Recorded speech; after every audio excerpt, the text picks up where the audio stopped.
Welcome to Messy Liberation, This is our special Everything is Political series. where we're going to help you draw the connections between your everyday life and the world around you. Let's get started.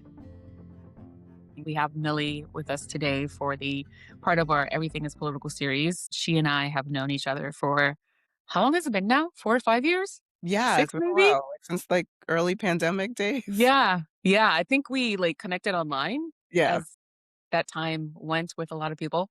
And so, and you work with data and that statistics and all that. And so I thought this would be an interesting conversation to have for the series. So tell us a little bit about yourself before we jump into the conversation.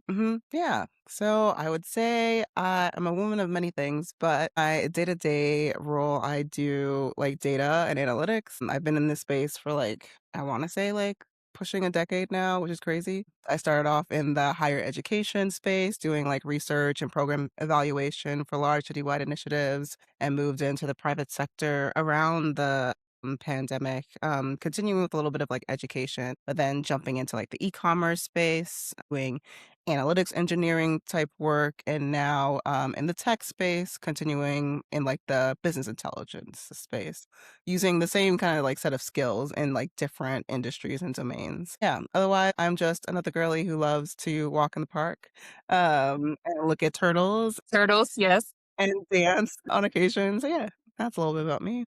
Excellent, excellent. So I'm going to start us off with the question that we've been asking everyone that we've had on the series, and that's at what point did you realize that this space that you were working in was political in terms of understanding how power can fluctuate, how power can become dynamic in the work that you do, depending on right perspective and bias and what agendas, or intentions or strategies might be present. Yeah, I would say, like, pretty much immediately. And, like, as soon as the thought of the idea of me going into, like, data as my career, because I mean, I thought that I was going to do maybe, like, some clinical work, like some psychology or, like, because I did my bachelor's in soc, and I quickly realized, like, no, I care about, like, big problems, and I do like the research aspect of things. So, like, from my own, like, studies, I understood that the world and everything that is important to me is seemingly political. And then for the things that I wanted to do, which was in the education space, at first, that is also very political because that's very much, in and often used as a carrot for communities to, like, have access to resources or even, like, have a level playing field. So, and the way in which data is available or not in that space or any space, like, I immediately was just like, "All right, this is a thing."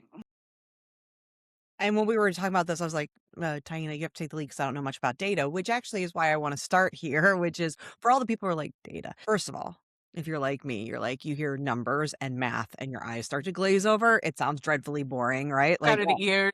exactly. For a lot of us, it's like, no, I don't care, not interested. And yet, even as somebody who fits in that squarely inside of that camp, I can also realize that data affects everything. Because even with this podcast, we're looking at analytics. I examine to see who's Mhm. listening, how many people are listening, what topics are of interest or not of interest, all that kind of stuff. I mean, I think obviously they're using that. The census is something we think of as a giant data set that is really important in affecting public policy. We know healthcare around studies and who does and doesn't get studied. All these things actually matter, and data is like in all parts of our life. So I guess just why is data like what you do, analytics, data, analyzing numbers, thinking about research and big sets of numbers? Why does that matter to people? For those people who are like, it's just numbers, who cares? Like, why is this something that is important? Because you said you care about big, important things. And I think some people might say, like, well, Was just information. yeah, that doesn't sound, it doesn't sound like the person who's, I don't know, writing the policy or whatever the thing might be. What is it about data that appeals to you? And why is it something that really does matter in the big picture? Mhm. Yeah. I mean, like, because data is information. And I am just the kind of person that just, like, likes to know things. And, like, even with, like, when I'm trying to decide what I'm going to buy, like, looking for an umbrella, like, you would think would be, like, a simple thing, but, like, I'm trying to find, like, what is the most efficient umbrella, but that is cost effective, and, like, all information that you can gather or is out there for you is all data. Like, and I think the way in which your world is shaped, especially today with the way in which the internet is like vastly different than like where it started to like where it is now. Whereas like before it was kind of like a wild west of a place. Mhm. Mhm.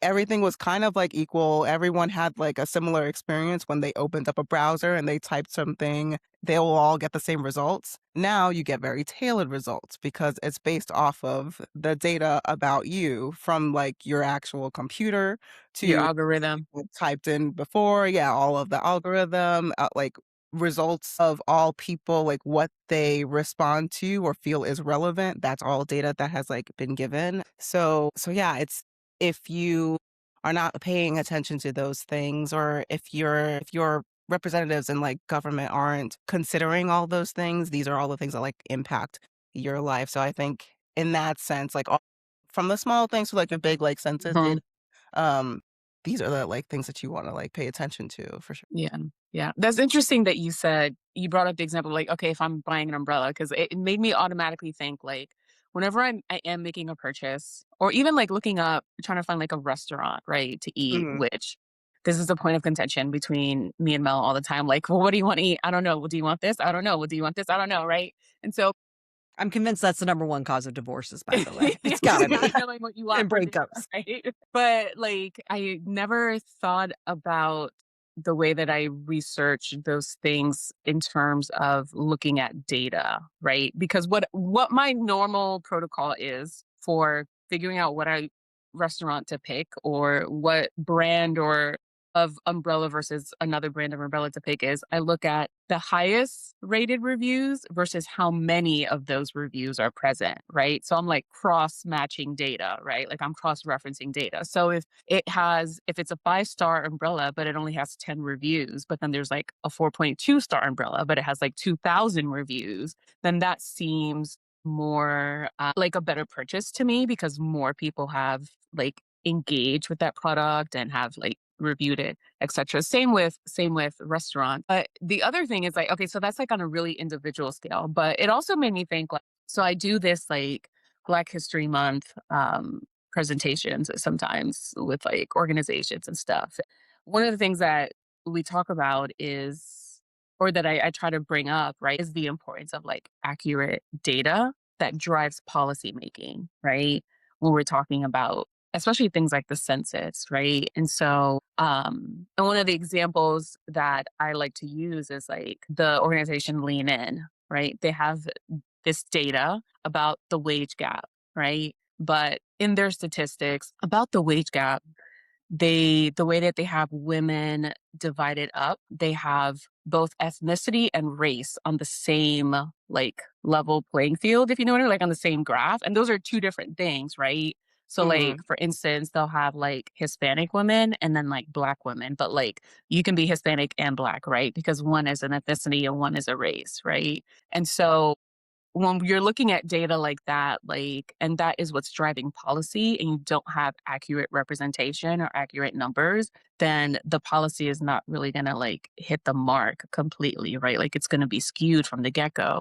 And I think a lot of people, when we think about just information, like, why is it important? Like, what is the need for everything to be so precise? A lot of people just assume that like data is something neutral. And this is something that Becky and I talked about before in terms of like when we started talking about having you on, right? It's like people just assume that data is like a neutral subject. Like when they see statistics on the news, that Mhm. it's neutral, right? That there's no bias in that, that it's Yeah. just numbers, it's just figures, it's just a graph.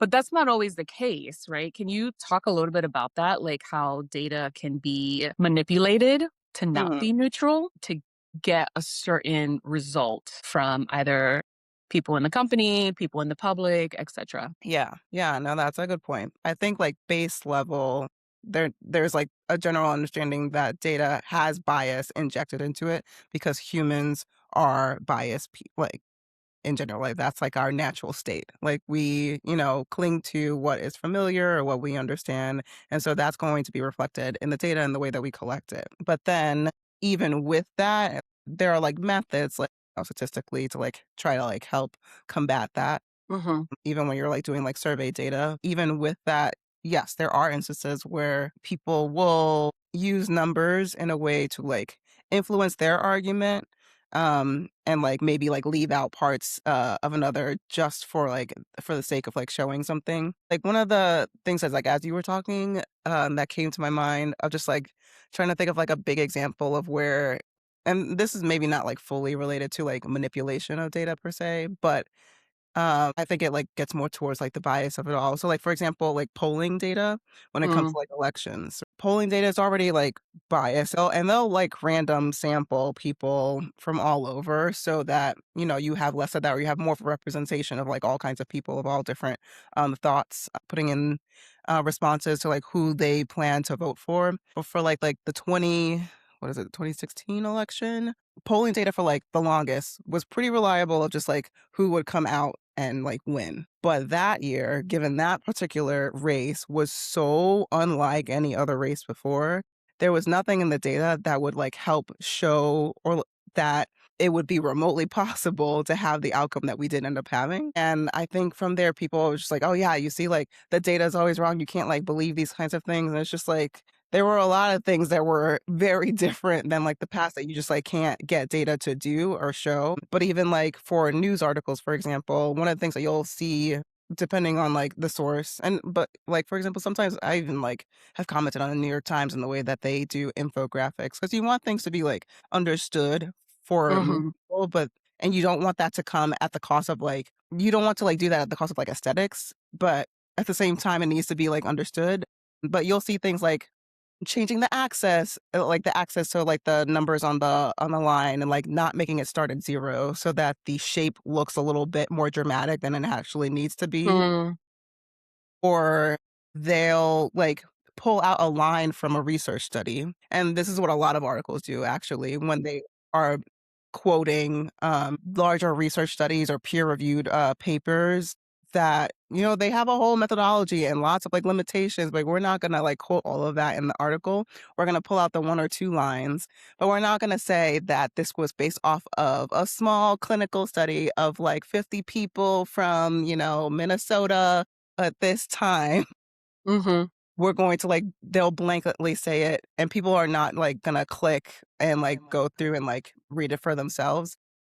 Moments like that is where I feel like those, like, examples of just, like, those, biases or, like, the manipulation of data, whether or not it was, like, intended, Yeah, it yeah. often happens, yeah. Yeah, yeah, just like, it makes it easier for people to take things out of Yeah. context, right? And so, like, I know usually God, being in fucking grad school, just, like you can't enjoy anything, I think, once you go through, like, any kind of really, like, critical thinking kind of session with a professor or whatever, or in school or wherever. Because like, anytime I, like, look at, like, a study or something, I'm like, "Well, how big was the sample size? Who Mhm, was doing the polling? Like, how were the questions phrased?" Right? Because even something like, I mean, my wife works in data, right? Like, this has come up on in the podcast before, but like, even like watching her try to phrase questions for surveys in a way that isn't going to like be like a leading question to get to a very specific outcome, and try to keep the question or the phrasing as neutral as possible, knowing that it's not going to be completely objective, right? And I think this is where people who are sometimes still like in this world are a little bit delulu, where they like have this like idea that like objectivity is like complete, like it's like a like you can be completely objective when you're like doing research, which is not true, because like as you said earlier, like we all have biases, right? And I think people hear that word, well, I'm not biased. Well, yeah, we are. Like, that's not necessarily a bad thing. That just means you have a perspective. Like, you have experiences that shape how you see things. And so that is going to intentionally or unintentionally become embedded in the work that you do, right? And how you consider what questions to ask, how to ask those questions, how to figure out where to get people to answer the questions that you're asking. mhm, But then I've also seen, like, where sometimes I'll see, like, a graph or something, and it looks so messy and so confusing that it's like, I don't even know how to begin to understand this. How like, who put this together? mhm. Who is this? Who is the intended audience for this? Because this makes no sense to me as someone who's not in data. Like I couldn't even begin to tell you what this information is telling me. Yeah, Yeah. it's just it Even gets like really messy. even like the use of color too for like Mm, graphs. Like mhm. people will intentionally use specific colors to like highlight things, which is a good practice for like a data visualization. But like, yeah, using red is certainly a choice of just like alerting something that maybe not as like something that should be alerted or something Yeah. as key. Yeah. Or as you were talking to, I was thinking like even something as benign as like Family Feud.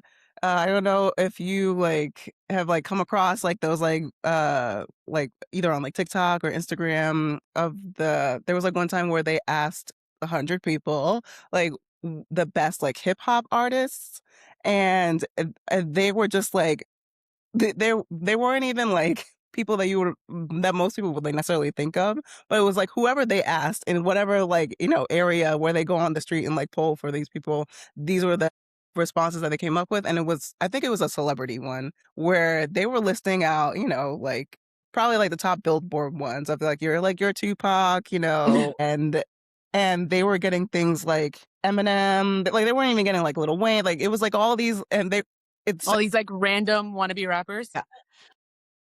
Yeah, well, and that because to your point, Taina, I think people often will hear things like the numbers don't lie, right? That numbers in facts and figures, that those are facts and figures, so they're facts. They're not human interpretation. But what does matter, you could say it can be a fact that we interviewed 100 women, or let's even say we interviewed 1 million. So it's like a huge number. The data set's big, and we interviewed 1 million women.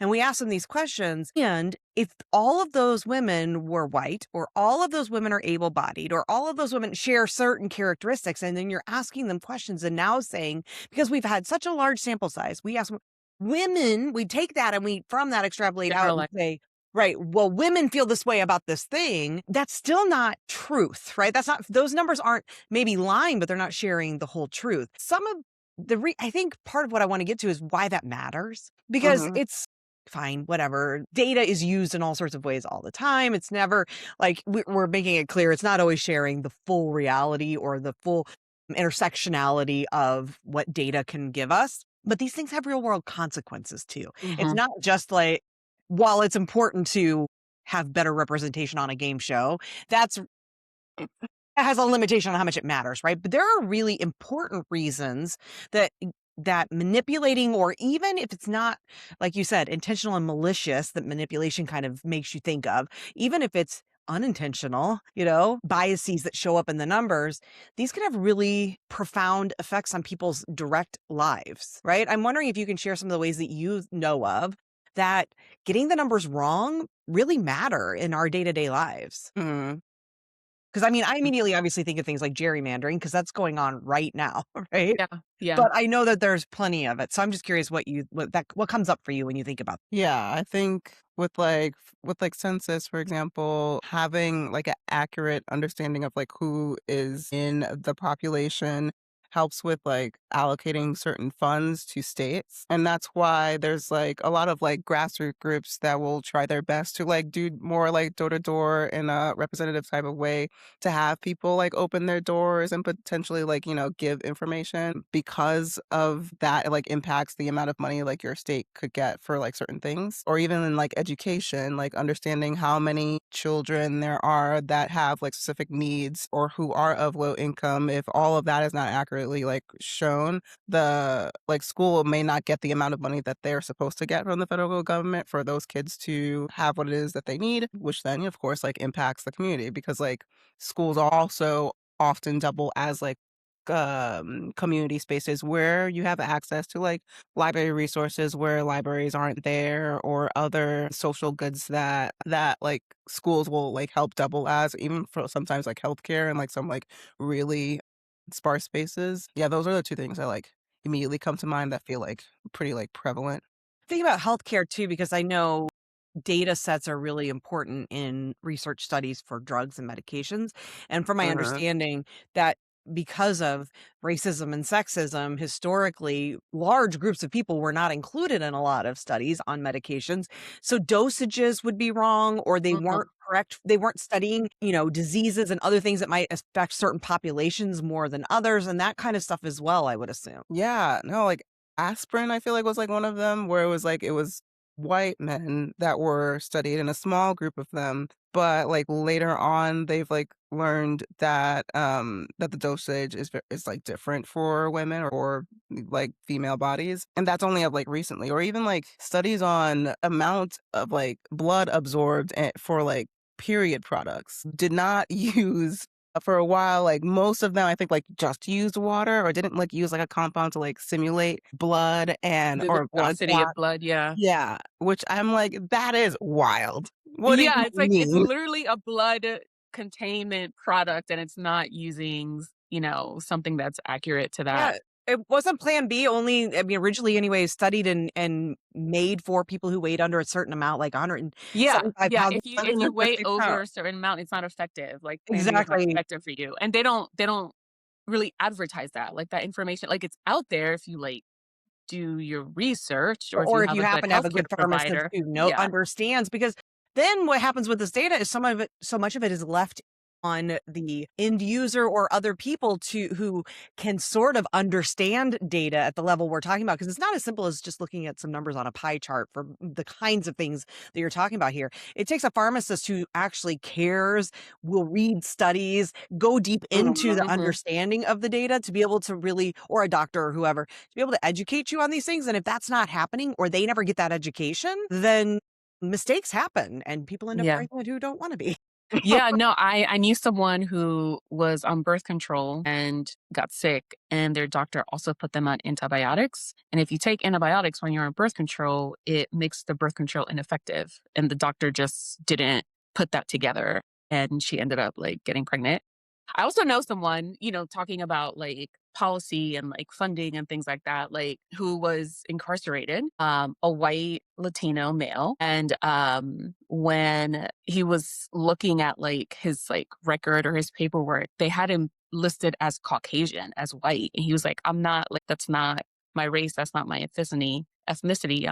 I'm Latino. And one of the officers point blank told him, we do that so the numbers are skewed. So it doesn't look like we're incarcerating as many Black and brown people as we actually are. Like literally just like said it outright. Oh my god. Yeah, I forgot about, like, incarceration data. Speaking of, like, going back to the point of, like, data being facts and, like, often used, to, like, make a point that isn't always true, that is very much the case with, like, incarceration data because, like, when you look at, like, crime stats and, like, in spaces, more often than not, Black and brown people are the ones that are arrested, and then they like to use that, say, like, "Oh, well, they're committing more crimes, therefore they're, like, arrested," is obviously very much false because of the bias of people toward Black and brown people, and they're more likely to be arrested and, or not even given, like, other opportunities, to deal with whatever the, like, situation may be. Yeah, things like that, like, heavily biased data used incorrectly. Yeah. And at one point, I think the bias there too was that like Black and brown people compared to the percentage of the population that they made up wasn't smaller than like white people, but Mhm, they were incarcerated mhm, far more likely than white people. So it's like it looked like they were committing more crimes, but really they weren't. It's just like compared to the actual like population numbers, mhm, it was like they actually weren't committing as many crimes. It just looked that way because they were only using like a contained data set within that specific population as opposed to comparing it to other populations. yeah, So and that goes back to your point earlier about like taking data out of context too, right? Without like the whole picture, without the whole context, like it's easy to misconstrue what's really happening and how to like address what's happening, right? Like how to provide interventions or solutions or policies that can help mend whatever is happening in society. Data is a really powerful way, as so many of the things you're talking about here, to reinforce the status quo, to maintain the systems as they are by manipulating, pulling, misleading about data that then reinforces a lot of policies. And I feel like law enforcement, quote unquote, is absolutely a place where we see that happen all the time, where data is getting completely skewed to be able to justify and reinforce things that are happening. I think it's happening also, again, because it's sort of part of that carceral system is with the Department of Defense and war and that sort of thing, and immigration. But Mhm. that all of that says that there is a lot of like human intervention into the numbers that don't lie, right? So the numbers Right. themselves may not be lying, but all the ways that humans are going about interpreting and presenting the data can absolutely tell very different stories depending on who's doing that.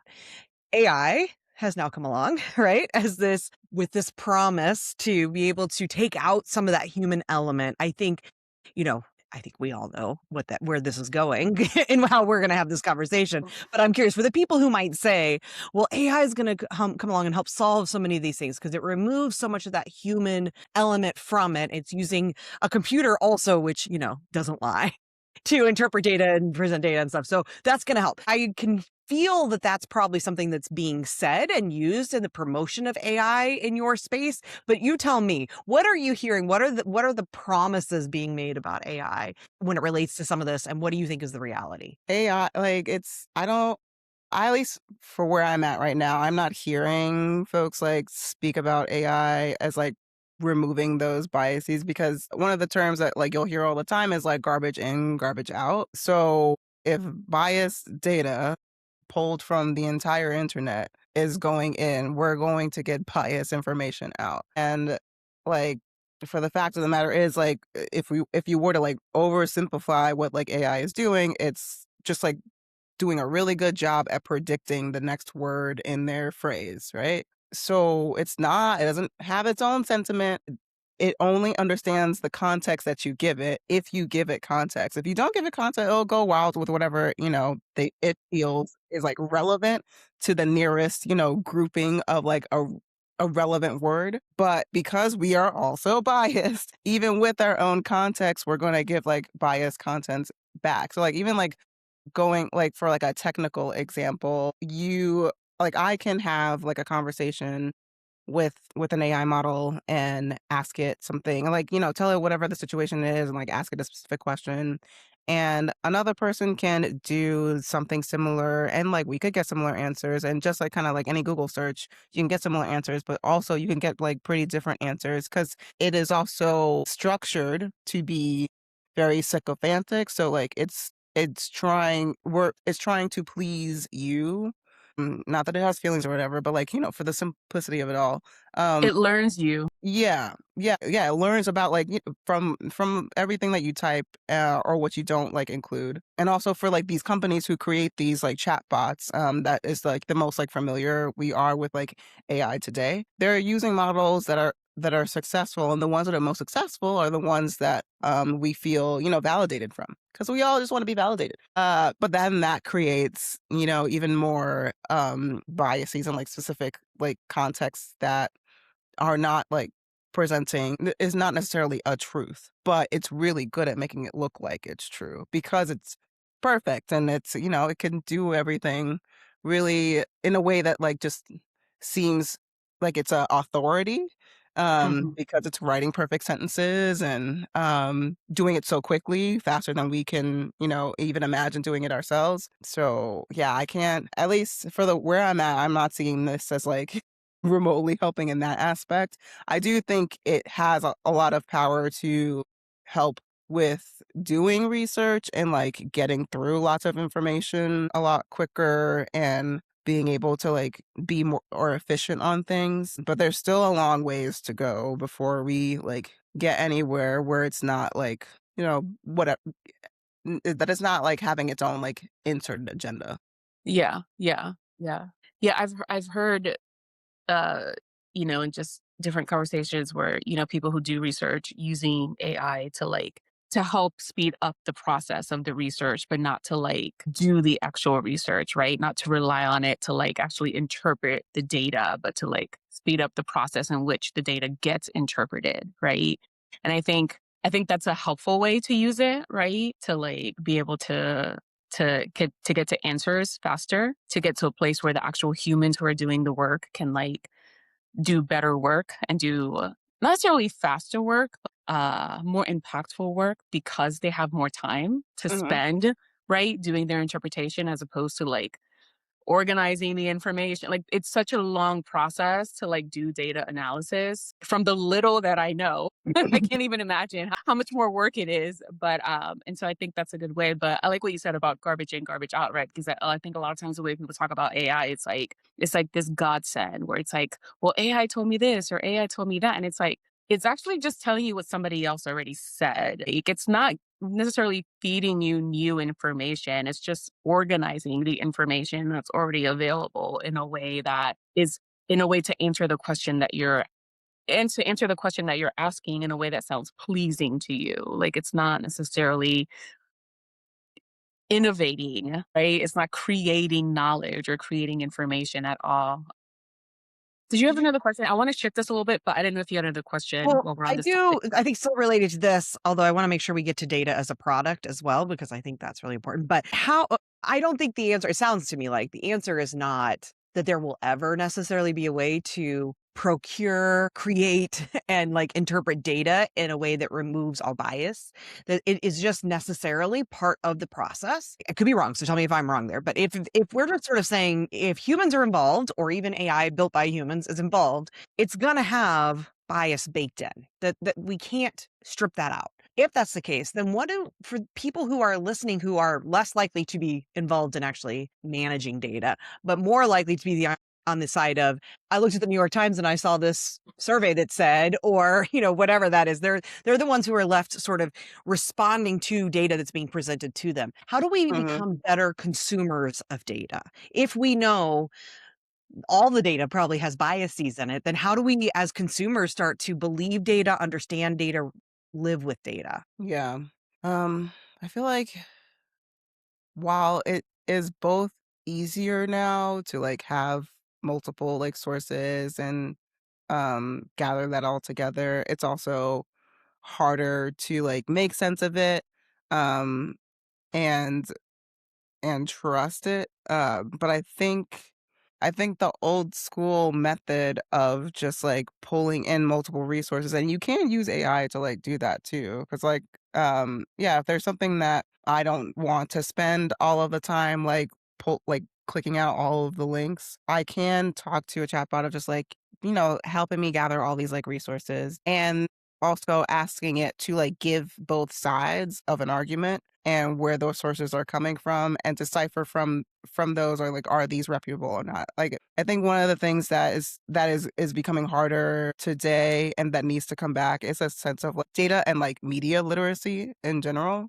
Because I think we've been treating blog post or short form video the same as, like, a New York Times article or other, like, legacy, like, media who has very different standards and practices as all one and the same. And sometimes they'll be referencing those, like, reputable sources, and that's great. And I do love those because we all don't have time for all the information too. Like, I love me a good, like, resource to, like, follow of, like, a 1 minute video of someone who has read the things for me and has, like, kindly put a link to maybe, like, resources or even, like, podcasts and whatnot. Like, it doesn't have to feel like work. Like, you can pull it from wherever you need to be, but I think having a variety of sources to, like, pull from and using your, like, judgment based off of, like, good standards of practice when it comes to, like, data. So, like, for example, like, what you all have, like, listed out of just, like, large enough sample size, like, understanding, like, what's the representation there? How long has this been happening? Like, how long ago was this, like, information pulled? Does it need to be updated? As, like, your, like, base level. But again, I think AI can help if you give it the good prompts, to go with that. Yeah. Yeah, yeah.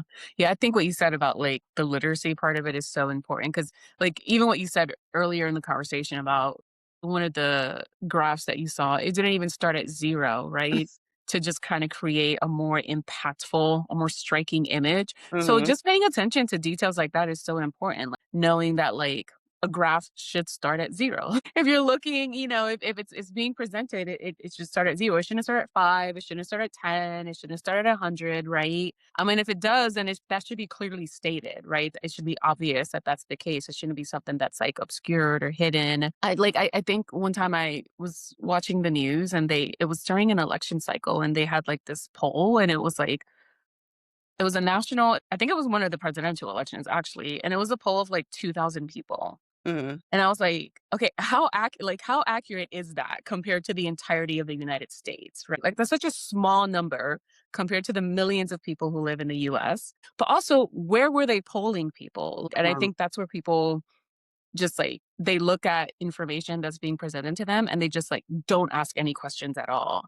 And I Mhm. think that's where the literacy part comes in because it's like, okay, well, who was being polled? Where were they being polled? What were the demographics of the people who were being polled, right? Were they like suburbanites? Were they, in the city? Like, was it New York? Was it Wisconsin? Was it Idaho? Like, because those things matter, as Becky alluded to earlier, because all of those social categorizations, that's what creates the bias that we each have, right? That's what creates our perspective. And so if you're only polling people who live on a potato farm in Idaho, not that there's anything wrong with that, right? Mhm. People on potato farms in Idaho need representation, right?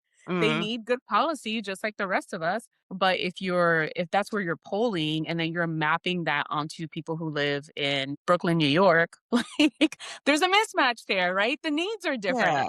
Well, even with that though, I do think that there needs to be like a level of like trust for those that do this work and have the credentials to like do like research or polling like that. Because more often than not, if they're like, from like a research like think tank who's like doing this and it's like being presented on the news, that they have like tried their best to like get a representative sample. They're using statistical methods to like make it so that it does make sense to take from that sample and apply it to the larger like Mm, mm, population. okay.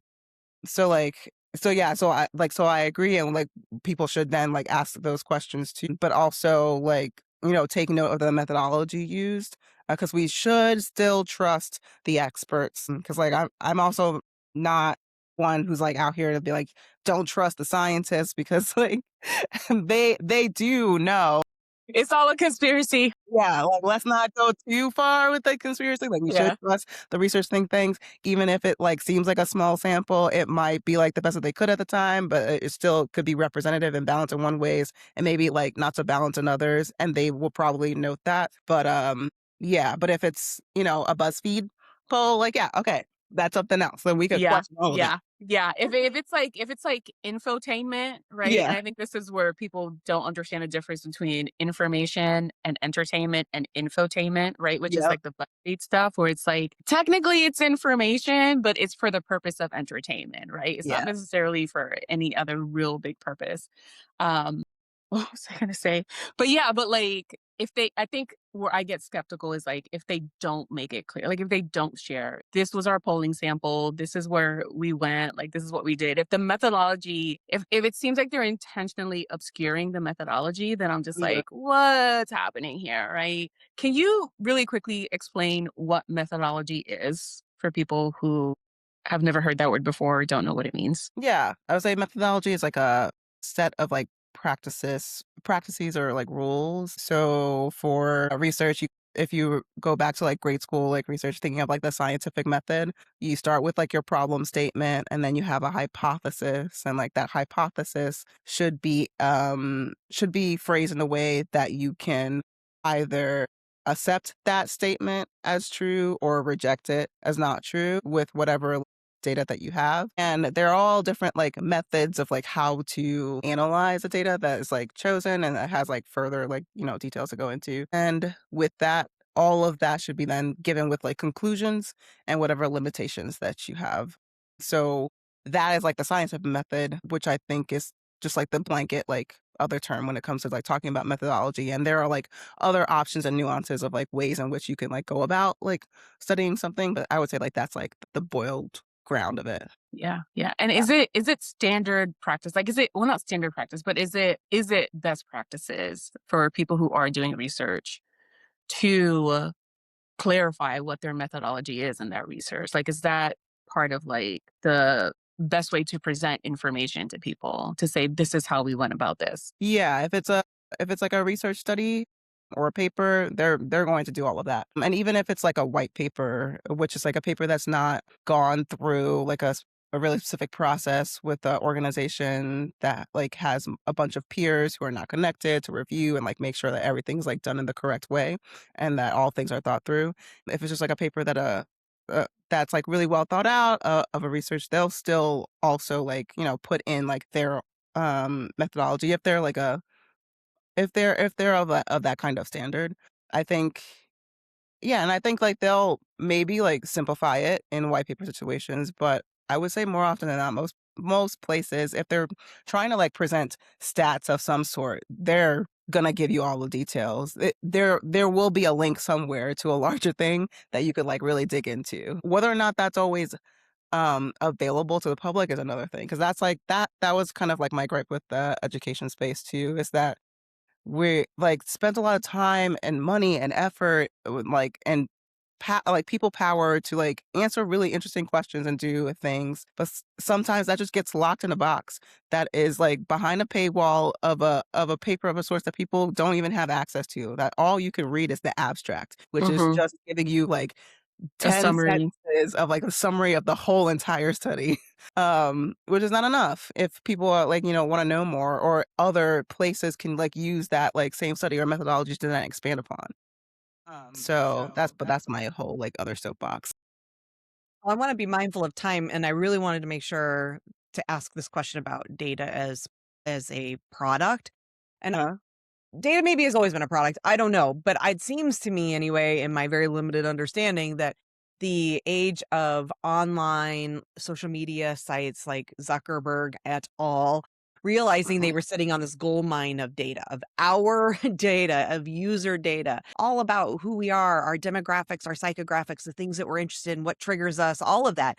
They're sitting on all of this data that they've been collecting, and that turning that into a monetizable product versus a subscription model or something like that. Maybe it's mhm. been there, but it doesn't feel like it's been there to the degree it has since they sort of realized, "Oh, this is like a gold mine we can sell to companies and to other people."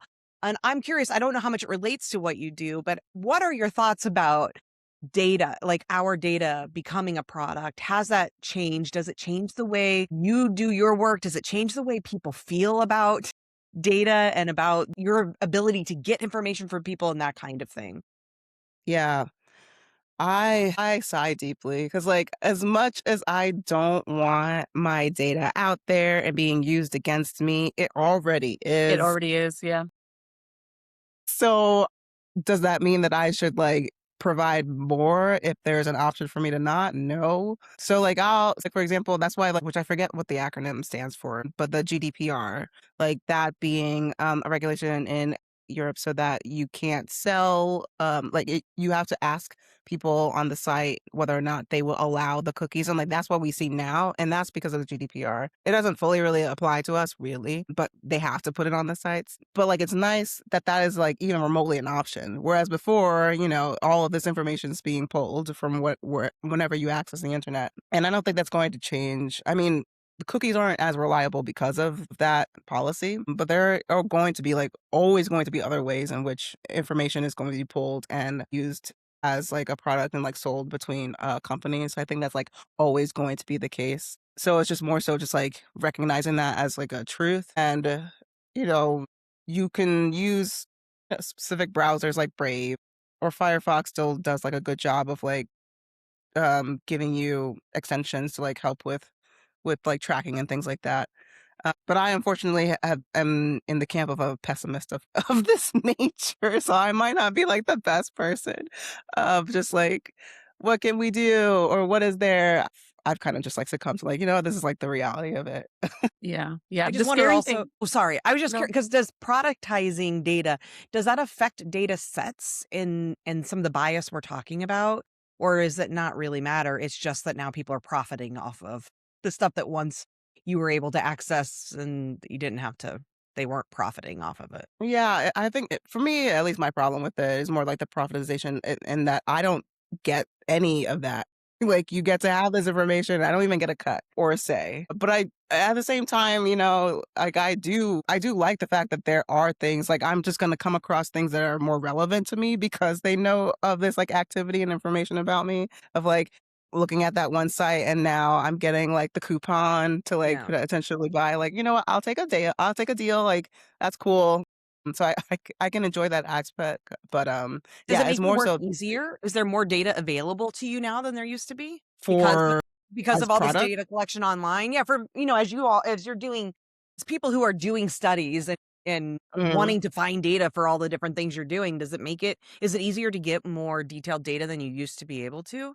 Or maybe it's It not relevant. is, I think, I mean, I don't personally like do like marketing data, but it does make it easier for like companies to sell like information or not information, but sell their product to like a population that would really buy it, which is great. And like even for like small businesses, I think that that's something that's like really helpful and that like levels out the playing field.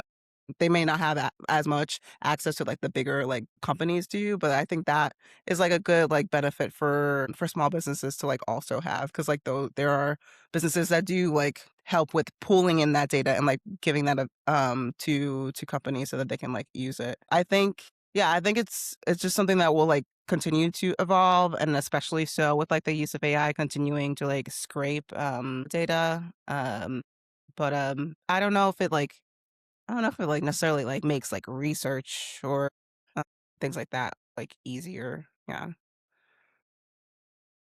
What do you want people to still be thinking about after they watch or listen to this conversation? What's the takeaway for you here for people who may not necessarily interact with data on a day-to-day basis?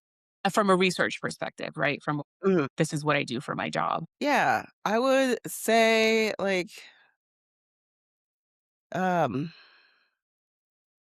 to be, like, more curious about things. Like, there's access, like, information everywhere, and, like, it doesn't have to be all, like, doom and gloom either. One of the things that I think people even if you're like not trying to like be a whole like data scientist or a data analyst, most states have access to like have like open data sites. So like New York City has like NYC open data and you just like this is information that your taxes are already paid for. So like you might as well use the resource. But you can like find things like one of the favorite data sets like the number of gray squirrels that there are like in locations. And you can get that and NYC open data, and that's open for everybody. It doesn't have to be like just like New York City. But there's like information there all around and like to be curious about it. Also to like be mindful of what you're like taking in and where those are coming from.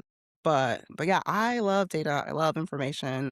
I think people should all be excited about it. I understand that like numbers is not everyone's thing, but it numbers are about you and like each data point anywhere is about a person and it's just kind of like fascinating to me to like understand society through that like mechanism. And I'm the person who just goes and buys the first umbrella they see.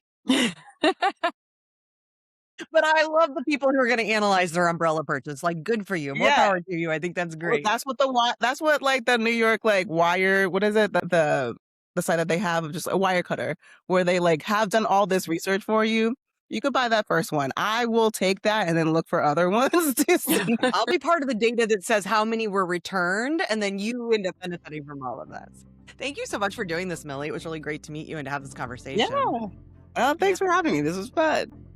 Thanks for listening to Messy Liberation. Will you please take a moment to subscribe, rate, and review wherever you listen? Taking that moment to do that will really help us reach a wider audience. Thank you so much for your support and for listening today. Until next time.